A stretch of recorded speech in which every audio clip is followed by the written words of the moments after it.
अगर आपको भी लगता है कि आपके बच्चों के विवाह में कोई ना कोई अड़चन आ रही है, रिश्ते तय नहीं हो पा रहे हैं या फिर विवाह का योग बनता ही नजर नहीं आता है, तो आज मैं एक छोटा सा लेकिन बेहद ही प्रभावशाली उपाय बताने वाला हूँ।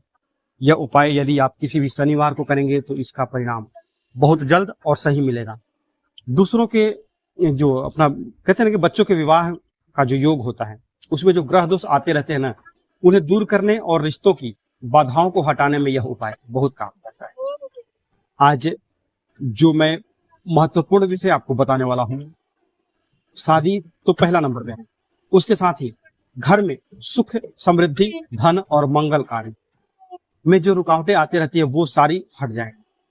कई बार हम लाख कोशिश कर लेते हैं लेकिन फिर भी जीवन में समस्याएं बनी रहती हैं। बच्चों की शादी में अड़चनें आती है, कारोबार में नुकसान होता है, पैसे की तंगी बनी रहती है या फिर घर में शांति नहीं रहती है। लेकिन हम यह नहीं समझ पाते कि आखिर ऐसा हो क्यों रहा है। तो चलिए अब इस उपाय को ध्यान से समझते हैं और इसे कैसे करना है ये समझते हैं। ठीक है, सबसे पहले आपको एक कपूर की टिकिया चाहिए। ठीक है, उसके बाद एक काले रंग का कपड़ा ले लीजिए, रुमाल से थोड़ा सा छोटा होना चाहिए। ठीक है, यह उपाय अगर माँ करती हैं तो बेहतर है। यदि बच्चे खुद से इसे करना चाहते हैं, क्योंकि हो सकता है कई बच्चे जो हैं वो सिटी में रहते हैं, अकेले पढ़ाई लिखाई करते हैं, पर भाई शादी ब्याह तो सबको करना है, उम्र निकल जाएगी तो फिर क्या करेंगे, जब अब पछताए हो तो जब चिड़िया चुग गई। ठीक है, तो खुद भी बच्चे इस उपाय को, लड़का हो या लड़की हो, कर सकते हैं। यह उपाय बेहद सरल है और इसके साथ साथ आपको अपने मन की शांति और विश्वास के साथ ही इसे करना है। अब आपको क्या करना है, सबसे पहले किसी भी शनिवार को सुबह जल्दी नहा धोकर के आप अपने पूजा घर में बैठ जाइए। अब काले कपड़े में कपूर की जो टिकिया है वो इस तरह से बांधिए कि वो गिर ना जाए। फिर इस कपड़े को लेकर के बच्चे के जो विवाह की मनोकामना को अपने मन में सोचते हुए संकल्प करें कि जो भी ग्रह दोष है और जो भी रुकावटें आ रही है वो समाप्त हो जाए।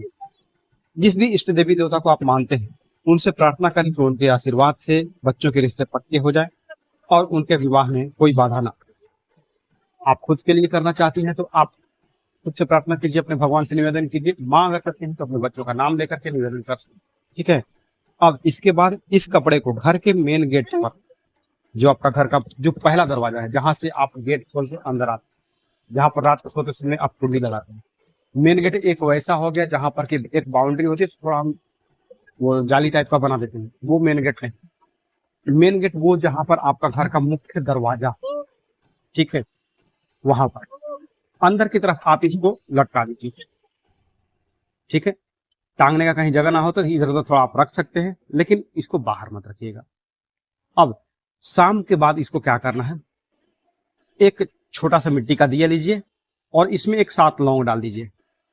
लौंग फूल वाले रखिए। ठीक है, मिट्टी के दिए में लौंग आपने रख दिया है और इसमें आप दिया जला दीजिए कपूर से।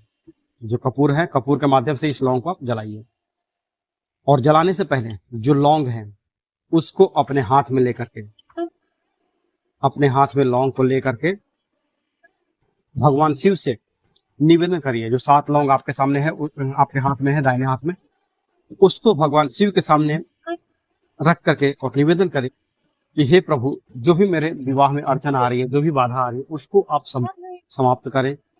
फिर जो कपूर और लौंग जो है वो जो दिया है उसको पीपल के नीचे रख करके और जला दीजिए। ठीक है, सारा प्रयोग आप करेंगे घर पे, पर जो आप दिया जो जलाएंगे, आप कपूर जो है, कपूर और लौंग जो जलाएंगे दिए में, वो आपका पीपल के पेड़ के नीचे जल रखी है। जब दिया जल जाए तब आप वहां पर बैठ करके शिव चालीसा का पाठ करेंगे महापीपल के पेड़ के नीचे।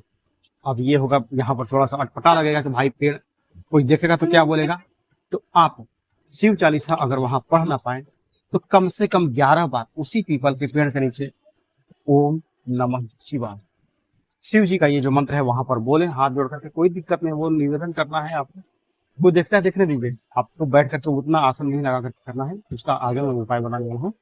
पर 11 बार कम से कम यह जो मंत्र है शिव चालीसा का, ये अपना ओम नमः शिवाय, ये आप बोलेंगे ही बोलेंगे। ठीक है, अब पीपल का पेड़ नहीं है तो क्या करेंगे, ये भी होता है ना कंडीशन कि मेरे घर के आसपास पीपल का पेड़ नहीं है, तो थोड़ा सा दूर में रखिए। अगर पीपल का पेड़ मिल जाए तो बेहतर है। अब नहीं है, अब है ही नहीं भाई, सिटी में हम रहते हैं, हम है ही नहीं तो क्या करें। तो फिर आप इसे जो है अपने घर पे तुलसी का कोई गमला होगा ना, तुलसी का पौधा होगा वहां पर आपका 100% प्रयास होना चाहिए कि आपका जो ये प्रयोग हो वो पीपल के पेड़ के नीचे ही नहीं है, तो आप इसे तुलसी के पौधे के पास ही रख के जला सकते हैं और वहां पर बैठ करके आप शिव चालीसा का पाठ कीजिए। ठीक है। अगर मैंने 11 बार क्यों बोला हनुमान ये अपना ओम नमः शिवाय का जाप करने के लिए, क्योंकि आपके पास समय नहीं है पीपल के पेड़ के पास बैठने के। पर अगर आपके पास पीपल का पेड़ है तो आप 11 बार वहां पर ओम नमः शिवाय बोल के आइए और घर पे आकर के बस एक बार शिव चालीसा का पाठ कीजिए। ठीक है। पर अगर पीपल के पेड़ के पास नहीं जा सकते हैं तो तुलसी के पौधे के पास जाकर के जो ये कपूर और लौंग जलाना है जलाइए और वहीं बैठ के शिव चालीसा का पाठ कीजिए। यहाँ पर चाहे तो आप 11 बार मंत्र बोल भी सकते हैं और मंत्र नहीं भी बोल सकते। ठीक है। जब यह उपाय पूरा हो जाए, आपका जब काम पूरा हो जाए, ठीक है, तो उसके बाद जो काला कपड़ा था और कपूर का टिकिया ये आप अपने घर के अंदर इस्तेमाल कर सकते हैं। ठीक है। यह सब शांति से करना है। जो सुबह में आपने कपड़ा बांधा था वो आपका कपड़ा वैसा का वैसा ही बांधा हुआ रहेगा, वो तब तक हटेगा नहीं जब तक कि यह उपाय आपका पूरा ना हो जाए। ठीक है। आप देखेंगे कुछ ही दिनों में कि बच्चे के जो विवाह के योग है ना उसको बनने में कोई ना कोई अजीब टाइप का रास्ता खुलेगा। मतलब इतना जल्दी वो हो काम कि आप खुद भी सोचेंगे कि ये हुआ तो हुआ कैसे। रिश्ते पक्के होंगे और घर में खुशियां जो है ना वो वापस आएंगी।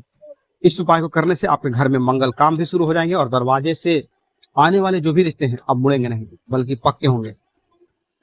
अगर आपको ऐसा लगे कि वो काला कपड़ा कोई देख सकता है तो मैंने जैसे बताया ना कि वो छोटा सा पोटली टाइप का रुमाल से भी छोटा रहेगा, आप उसमें बांध करके वो कपूर जो है ना वो वहां पर रख दीजिए। कपूर देखिएगा 10-15 दिन में वो उड़ जाता है। तो कपूर आप चाहें तो 4-5 पीस भी रख सकते हैं। हफ्ते हफ्ते में आप चेक कर देना है। शनि जो मैंने आपको ये प्रयोग बोला ना कि आपको शाम को कपूर जलाना है, लौंग जलाना है, तो ये आप साप्ताहिक उपाय आप करते रहेंगे। हर शनिवार को आप अगर यह उपाय करते हैं तो खूब से खूब 2 से 3 शनिवार के अंदर आपका यह रिश्ता जो है ना वो पक्का होना ही होना है। ठीक है। पर वो जो काले कपड़े में कपूर बांधा हुआ वो आपका वैसा का वैसा ही रहना चाहिए। ठीक है।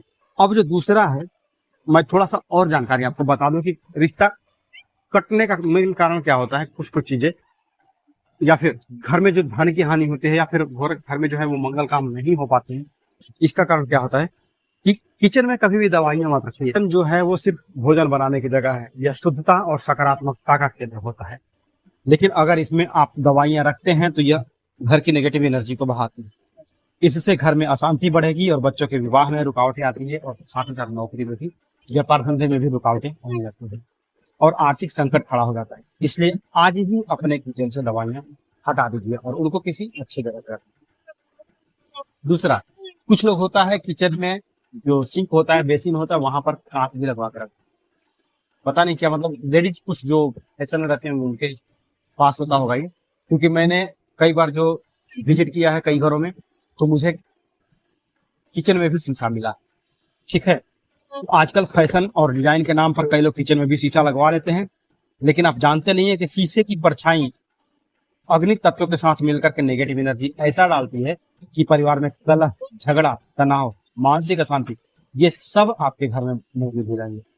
अगर आपके किचन में शीशा है तो उसको हटवा दीजिए। तीसरा काम करिए, जब भी आप आटा गूंथे उसमें 1 चम्मच दूध मिला लें।